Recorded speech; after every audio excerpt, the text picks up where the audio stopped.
Hello, hello, hello. Welcome back to the Entangled Health Podcast. I am your host, per usual, Madison Murphy Barney, and I'm so glad that you're here.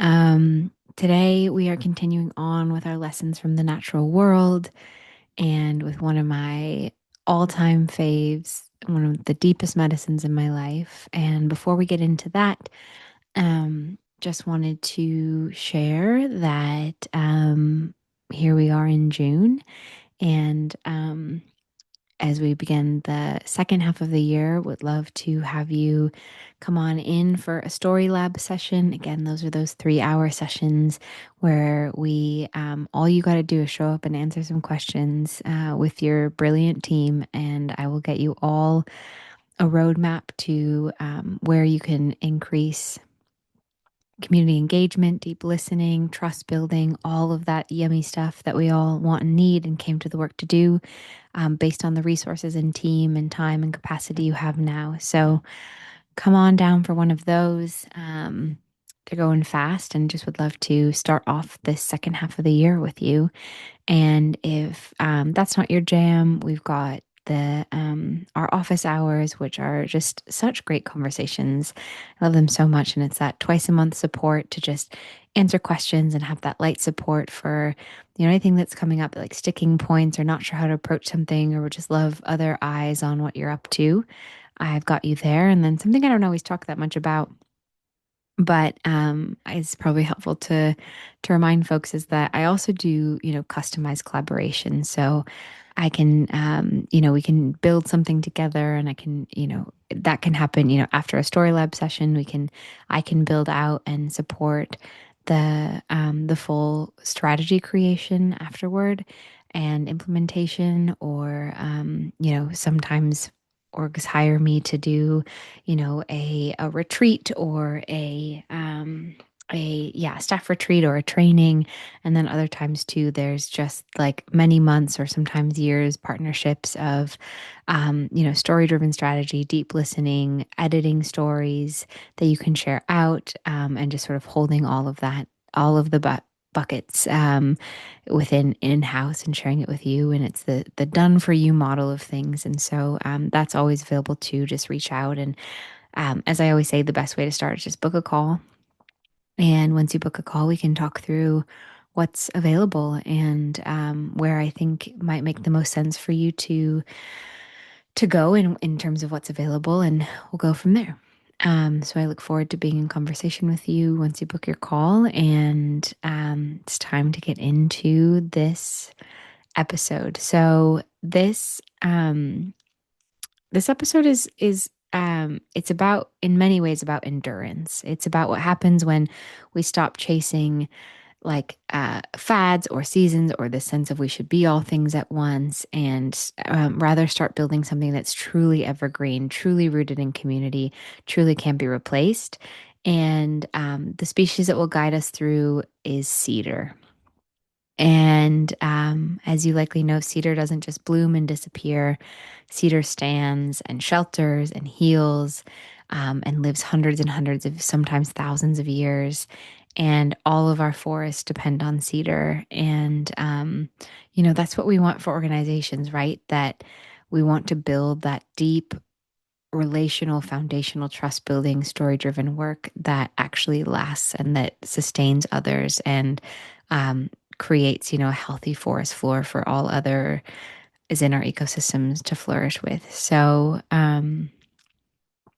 it's important for me to say, Cedar is, maybe you know this about me, but, I am a part of a Two Spirit and Sundance ceremony, and Cedar is one of the primary medicines of that ceremony. And it's just such a dear, dear, deep medicine for my people, for so many people around the world. Cedar is really, that sort of grounding, deeply rooted. Um, Medicine, and and one of my proudest moments ever as a doula, in my birth doula role, is I brought in everything we needed for a cedar bath for a baby and a parent at a hospital birth, and we did a cedar bath there. And I always say to my clients that, like we can make anything work anywhere, we'll figure it out. And so, yeah, so just wanted to give that personal context too. This is just such an important and like often, I have cedar around my house, I have cedar on my desk, I have cedar everywhere. And so, yeah, just an honor to learn from Cedar and looking forward to sharing some of this wisdom with you. So, um, you know, cedar has this really unique ability to be both cleansing and grounding. Some plants are, just for clearing out, and then you want to bring something else into ground. And cedar is really that, like both cleansing and grounding. And yeah, and just there's so much like for so many, myself included, cedar really is regarded as that tree of life and that true um like that girl is the thing. Like Cedar's that girl. Just, got us, holds the forest, holds species, holds nests, holds messes, holds symbiosis, holds relationships, all sorts of things. And so, to share a little bit about it, so cedar trees are really slow growing, but extraordinarily long lived. As I mentioned, there are some species that reach thousands of years old, and they're that symbol of endurance and of steadfastness and of being here. And they develop something. One of the reasons that they can live that long is they develop these deep, extensive root systems that really stabilize the soil and allow them to thrive in rocky or like not most the most nutrient poor, um, not the most nutrient rich areas. So these systems make them really drought tolerant and capable of consuming nutrients from really challenging environments. And I think that is such a lesson for all of us, right? This sense of like, this is the species that goes in and is there and, improves soil health and goes to the places and does the work in areas where it might be seen as challenging or, too many barriers or too many rocks in the way, right? And that's the work we all want to be doing too, is to grapple with the challenges and to grapple with what's really there and really alive, and not to overlook it or always be looking for greener pastures, but instead to say, how with where we are, with what we have, can we contribute to the health of this ecosystem, of this community we work within, of this place that we are, rather than trying to pretend that it's perfect soil to know that we can grow here bit by bit through these root systems, through this trust building, through this coming together. And so, I just think that that's like truly one of the most key teachings for this work is it's not to say that everything has to be hard all the time. Like, no, I don't, it doesn't, no matter. And if anyone tells you that things have to be hard all the time, they're lying to you. But it's this sense of being able to know that wherever you are, wherever you're rooted, you can improve the soil and dig deep and find the relationships that allow survival and allow thrival and allow the growth of a beautiful, lush forest. And that can happen literally anywhere. And, as you likely know, cedars are evergreen, right? Their dense foliage has this like really beautiful year-round shelter for wildlife, and create this canopy that regulates light and moisture for the entire forest floor ecosystems, that doesn't go away in the winter, right? They're not like cyclical, and there's so many beautiful lessons from cyclical species and plants that we can certainly live from. But I think in this steadfastness that cedar teaches us, there's something so keen about not ever fully going away and continually providing that shelter and that regulation and that protection from the sun and for moisture. And so I just think that that's such a key lesson for us in the work that we do, is allowing ourselves to be sort of that dense foliage that provides that, and that like we build trust in a way where our communities know we are always going to be there. We are steady, we are solid, we've got them. Um, And um, cedar has these like built-in natural defense mechanisms that really contribute to like durability. And so they have these like aromatic compounds that deter pests and fungal infections. And so they're, without being like aggressive. I know we talked about the bees that literally like will buzz predators to heat them up so that to kill them. Like that's a vibe. And go bees go, do your thing. But, like these natural defense mechanisms have this sort of like, like the people that you meet in life that are just like, you don't even have to really talk to them, but you just know that like they are like protected and solid and secure and like they've just got this sort of natural like protection around them that um cedar is sort of that too of it's like it's not this loudness, it's not this advertising, it's not this flashiness, it's this like really just sort of natural embedded steadiness that they have and provide that I just think we can learn a lot from of just like not trying to prove things or over perform or over deliver or this, that, and the other thing. And like, I know y'all are a bunch of overachievers, but it's really that like having that sense of durability in the work that we do and in our organizations that it's just like we don't have to like, we're not always like hyper vigilant and like looking for you know, breaches of like comms talking points um, worrying about like reputation and things like that. Like, of course, those things matter, but when you have this really like, when you come from this really steady, protected place, those things sort of just happen naturally and don't always have to be on the defense, right? You've just got this sort of like beautiful, solid, trust built ecosystem.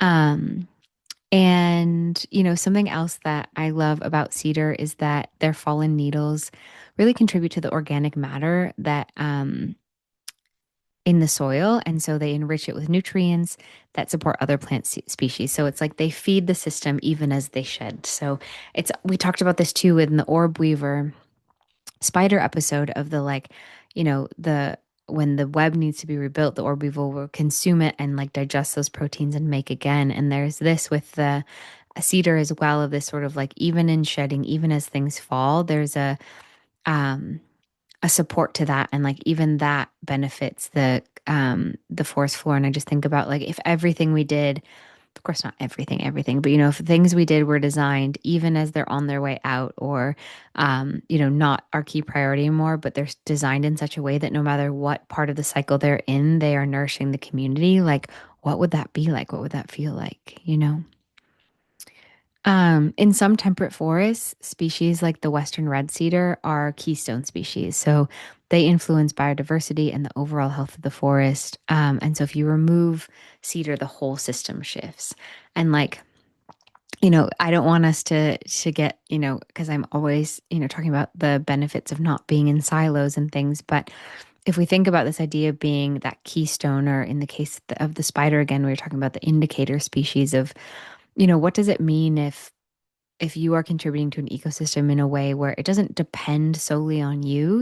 It's not like if we shuttered our doors, things would go terribly, but more so like how are we building our programs and our services and our care for communities so that like they are the keystone species. So regardless of, they have such strong systems in place and trust and they know where to go, that there's no that they hold down that keystone role and that like anchoring role, and we contribute to that.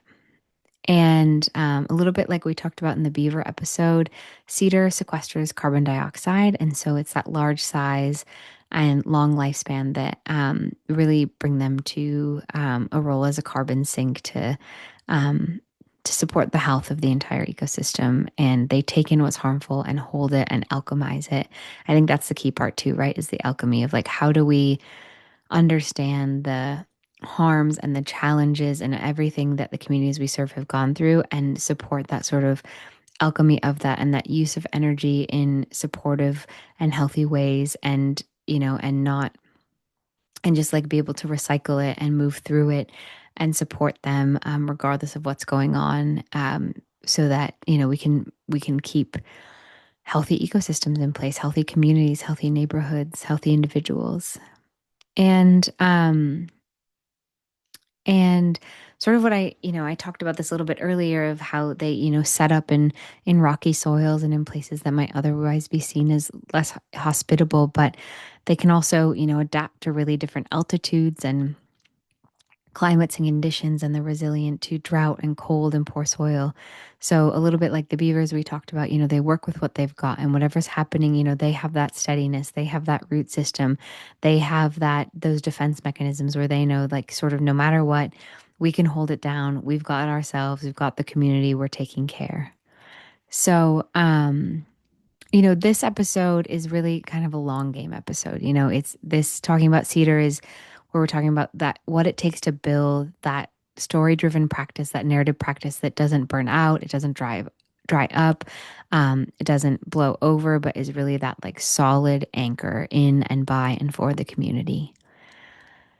So what else can Cedar teach us? Cedar can teach us to really root deep. Um, Cedar's powerful underground network is there before the cedar becomes visible. These root systems are what allow cedars to stand for centuries. And in our work, in the work we're all doing, the roots are the relationships, the trust, that organizational culture around listening and wisdom and story. And organizations that skip this root work and jump straight into the campaign or the strategy without listening, that tree topples over, right? When there's a storm. And so we have to start with that foundation. We have to start with that root system, with that. And if there's, been broken trust with the rebuilding of it and the moving at the pace of it. And, that's what, um, when I work with folks in the StoryLab sessions, that's what we're doing a lot in those is that root work, that beginning of that root work, the understanding of what's there, what we can strengthen, where those relationships are, so that we can grow tall and stay and continue to grow and support the full ecosystem. And, as I mentioned, cedar isn't blooming and then vanishing. There's this cedar provides shelter year round. And we don't want, in the work we do, we don't want to treat any of the campaigns of deep listening and story gathering that we do as a seasonal activity or something done just for the annual report or the gala or the grant deadline.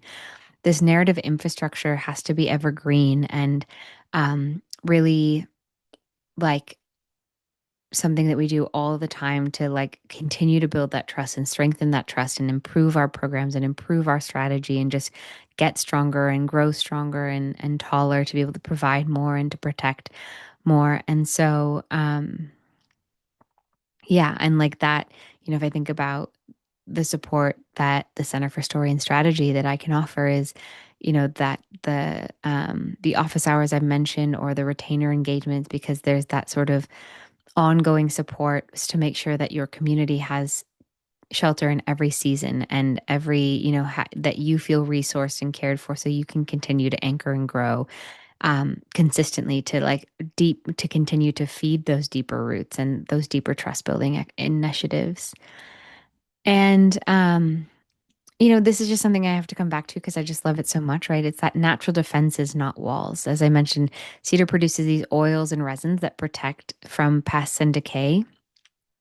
And like that doesn't require a fortress, right? Rather, it's like that protection is part of who Cedar is. And for us as organizations, that's what our when we have that deep trust, when we have showed up for a community over and over, and we have that accountability built in, then it's doing what we do ethically and doing it well, and having these really anti-extractive frameworks that don't act as barriers and don't act as walls. Rather, there's this like built-in protection that lets the work endure without the cumbersome of like defense, but more so just like letting it flow, letting it happen, letting it work. And something that, a lot of these species have taught us that I want to come back to with cedar as well is this, cedar's fallen needles enrich the soil for everything around. And so that's what happens when we do story driven work, right? The process of gathering stories strengthens the community's trust and narrative capacity. The listening builds trust. And then the strategy it surfaces the assets that we have as a community and as an organization. And with those assets, we can strengthen and build and go where things are working and continue to bolster those efforts. And so we're feeding the soil as we go. We're making the ground more fertile for connection to grow, for health to grow, for nourishment to grow. And so, like, that's what we want our work to be doing, right? Like, we want our work to be contributing to systems and ecosystems as we work. The work itself should foster, a better environment, not just the outcome of it.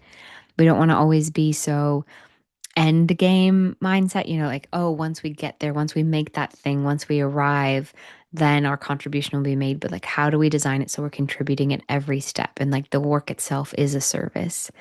And that's why I love, the story driven strategy of it all is it makes the doing the work itself a service to community, a service to organization, a service to health, a service to justice. Um, and just this understanding, right? Like cedar is a great reminder that growing slowly and steadily allows us to last for centuries. And the strategic pace is not the same as urgency, right? It can be fast and efficient and impactful, but not that like urgency and overgrowing, but rather, you know, when we rush, we skip, and compress and don't do the relationship building and we just can't grow. And so Cedar teaches us to like take the pace of true growth and to go at that and to understand um how crucial that is and how like that's where the true work happens. So, I'm going to leave you with some questions, some things to ponder, some things to think about. One is, about your root system for your organization. How deep are your roots? Is your organizational narrative and story practice evergreen, or does it, only show up in this like when we need something from the community? Is it extractive? And what would it look like to build this work in a way that lasts not just for the fiscal year, but like over and over and becomes embedded into the organization? And yeah, and just it's such an honor to talk to you about cedar today. As I mentioned, this is, such a crucial and important and meaningful species to, yes, the forest floor and to the my lineage and maybe to yours as well. And it's just like cedar just has so much to teach us. And if you're on a walk later today and see a cedar tree, or if you've just have cedar around you in any way, just spending time with cedar trees just teaches us so much about how we want to do this work and the pace at which we want to do it, and how it can feel to do it and how it can feel to witness it done well. And so I hope you can take some lessons from Cedar with you. And as you ponder, the root systems that you have and where you want to grow and how you want to contribute every step of the way. I think that's the thing that I always come back to with Cedar is how do we, like, how does doing the work itself support our communities, not just like the end result? And like that is something that I work so closely with clients on, is to make sure that every step of our process is of service and is meaningful and is building that trust. Because once you do that, everything just starts to work. Everything starts to flow. Everything becomes just so much more powerful and impactful. And so, thank you so much for spending some time with me today. I hope you take care for the rest of the day and until we are back in conversation again. All right, sending so much care. Bye.